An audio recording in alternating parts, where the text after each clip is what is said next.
மோசடி வழக்கு ஒன்றில் ஜாமீன் வழங்கியதில் நிறைய குளறுபடிகள் இருப்பதாக கூறி டில்லி நீதிபதிகள் 7 நாட்கள் கட்டாய பயிற்சி பெற உச்ச நீதிமன்றம் உத்தரவிட்டுள்ளது.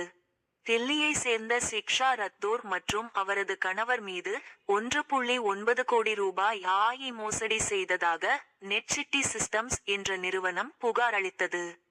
அந்த புகாரின் பேரில் அவர்கள் கைது செய்யப்பட்டு சிறையில் அடைக்கப்பட்டனர். அவர்களுக்கு டில்லி கூடுதல் முதன்மை பெருநகர நீதிமன்ற நீதிபதி 2023இல் ஜாமீன் வழங்கினார்.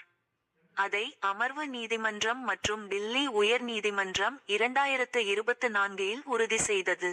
இதை எதிர்த்து நெட்சிட்டி சிஸ்டம்ஸ் நிறுவனம் உச்ச நீதிமன்றத்தில் முறையிட்டது.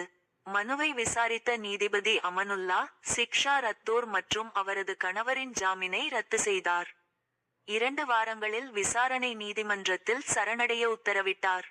நீதிபதி அமனுல்லா தன் உத்தரவில் கூறியதாவது: விசாரணை முடிவுக்கு வரும் முன் குற்றஞ்சாட்டப்பட்டவர்களுக்கு பெருநகர நீதிபதி ஜாமீன் வழங்கி உள்ளார். அதில் அமர்வு நீதிபதி தலையிடாமல் இருந்துள்ளார். இதை பார்த்த பின் எங்கள் கடமையை புறக்கணிக்க முடியாது. இந்த உத்தரவு வழங்கிய 2 நீதிபதிகளும் நீதித்துறை சிறப்பு பயிற்சியை 7 நாள் பெறுவது அவசியம்.